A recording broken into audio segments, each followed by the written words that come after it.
ആ മുത്തു, ആ, എന്തൊക്കെയാണ് വിശേഷങ്ങള്? നല്ലതന്നെ. എന്തായാലും വീട് വാടകയ്ക്ക് വരുമ്പോൾ ഞാൻ അത്ര ഒരു പ്രതീക്ഷിച്ചില്ല. വീടും പൈസയൊക്കെ എപ്പോഴും വൃത്തിയാണ്, ഡീസൻ്റ് ആണ്. എന്നാ വന്നേ ഗൾഫിന്ന്? ഞാൻ ഇപ്പോൾ ഒരാഴ്ചയായി. എന്താ വൈക്കൊന്നും സാധാരണ വന്നാണ് വരവുള്ളതാണല്ലോ, എന്ത് പറ്റി? ഇല്ല, ചേട്ടന് ഇപ്പൊ കുറച്ച് രണ്ടു ദിവസമായിട്ട് തീരെ വയ്യ. ആള് കിടക്കനെയാണല്ലേ? ആ, അപ്പൊ ഇതിന് വാതിലെന്തിനാ അടച്ചിടുന്നു? അയ്യോ, ഞാന് പുറത്തിറങ്ങുമ്പോൾ ചാരിയിടും. ആ ശരി. പിന്നെ സുലേഖത്ത് പറഞ്ഞ് പൈസ എത്തില്ല എന്ന് പറഞ്ഞാൽ 8-ാം തീയതി കൊടുക്കേണ്ടതുണ്ടല്ലേ? അത് ആളിങ്ങനെ വയ്യാണ്ട് കിടക്കണ കാരണം പണിക്ക് പോയിണ്ടായിരുന്നില്ല. ഇന്ന് 15-ാം തീയതി ആയില്ലേ? പൈസ ഇല്ലാത്തോണ്ടാ.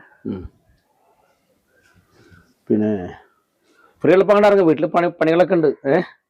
വീടൊക്കെ ഒന്ന് തൂത്ത് കുറിച്ച് ഒക്കെ നിൽക്കണോ? ഞങ്ങളില്ലായിരുന്നല്ലോ, ഒരുമിച്ചല്ല ഒന്ന്.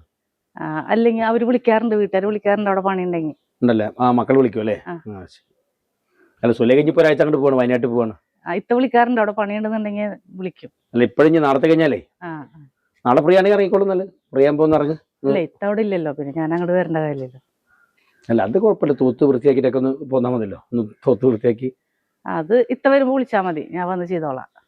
പിന്നെ വാടക ഇപ്പോൾ 8-ാം തീയതി ആണ്, 15-ാം തീയതിക്ക് എത്തി. എന്താ ഇപ്പോൾ ഒരു വാടകയുടെ കാര്യം എന്താ ഇപ്പോൾ തീരുമാനം കൈക്കൊള്ളണം? എന്താ ഒരു ഈ മാസം ലാസ്റ്റ് ആകുമ്പോ തരാം. ഇല്ലാത്ത കാരണം അല്ലാണ്ട് വേറെ ഒന്നല്ല. പണിക്ക് പോകേണ്ടതാണ്, പക്ഷെ ചേട്ടൻ ഇങ്ങനെ വയ്യാണ്ടായപ്പോ പിന്നെ ഞാനും കൂടി പോയാൽ ആളെ കാര്യം കുറച്ച് കഷ്ടത്തിലാവും. അല്ല, അത് കാര്യമാക്കണ്ട. വാടകയുടെ കാര്യം ഒന്നും തീരെ. ഫ്രീ ആണെങ്കിൽ വെട്ടിക്കിറങ്ങ് കേട്ടോ. ഒന്ന് ഫ്രീ ആണെങ്കിൽ വെട്ടിക്കിറങ്ങ്, ഒന്ന് തൂത്ത് വൃത്തിയാക്കി ഇതാക്കി പോരാലോ. അടുത്തത്തെ വേണമെന്നില്ല, ഞാൻ ഉണ്ടായാലും മതി കേട്ടോ. ഇനിയിപ്പോൾ വാടകയുടെ കാര്യം ഇതാക്കൊന്നും വേണ്ട. ഇപ്പോൾ വിളിച്ചിട്ട് ഇങ്ങനെ തന്നാ മതി കേട്ടോ. അവിടെ പണി ഉണ്ടെങ്കിൽ ഇത്തുള്ളപ്പോഴാണല്ലോ വിളിക്കാറ്. പിന്നെ നിങ്ങൾ മാത്രം ഉള്ളപ്പോൾ എന്തിനാ ഞാൻ അങ്ങോട്ട് പ്രത്യേകിച്ച് തൂത്ത് തുടക്കാനും ഇതാക്കാനും വിളിക്കേണ്ട കാര്യം?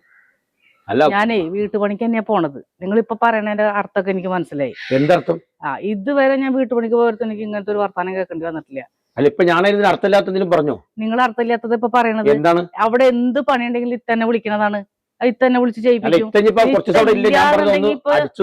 അത് ഇത്തന്നെ വിളിച്ചോളൂ. ഇനിയിപ്പോ നാളെ തന്നെ ഇത്തങ്ങോട്ട് പോകുമ്പോഴേക്കും എന്നെ അങ്ങോട്ട് വിളിച്ച് അവിടെ വന്ന് തുറക്കേണ്ട കാര്യമൊന്നുമില്ലല്ലോ. ഞാൻ മാത്രല്ലല്ലോ, ഒരു പണിക്കാരും കൂടി ഇല്ല അവിടെ.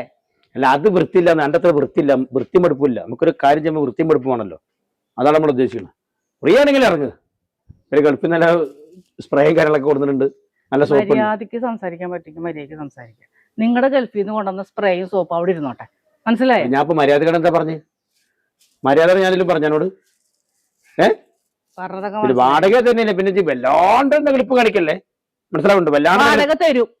വല്ലാണ്ട് നെകളിപ്പ് കാണിക്കണ്ട. ഞാൻ ആ സ്നേഹത്തിന് പുറത്ത് വന്നതാണ്, മനസ്സിലാവുണ്ടോ? ഈ ഭയങ്കര പൊട്ടത്തേളോടി അന്റെ ചങ്കൂറ്റ് സമ്മതിച്ചിട്ടോ. ഇങ്ങനെ ഒരാൾ എന്നോട് ചോദിക്കാൻ എന്റെ റിയാക്ഷൻ എന്താ അറിയാൻ വേണ്ടി ഞാൻ കളിച്ച കളിയത്, മനസ്സിലായില്ലേ?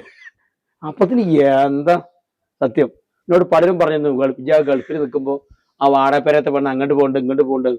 ഞാൻ ടെസ്റ്റ് ചെയ്താണ്. സമ്മതിച്ചടി. തന്നാടുണ്ടോ? അവിടെയും പോണില്ല, വയനാട്ടൊന്നും പോണില്ല. ഞാൻ വെറുതെ പറഞ്ഞ വാ, തന്നെ വിളിച്ചിട്ട് വന്നാൽ മതി കേട്ടോ. വാടകയുള്ളപ്പോ കൊടുത്താൽ മതി. ചങ്കൂറ്റ സമ്മതിച്ചു മോളെ. ശരി. ചമ്മിപ്പോയി. പെണ്ണ് ഭയങ്കര എന്ത് വൃത്തിയായിട്ട പറഞ്ഞത്. ഒരു നിലക്ക് അടുക്കൂല.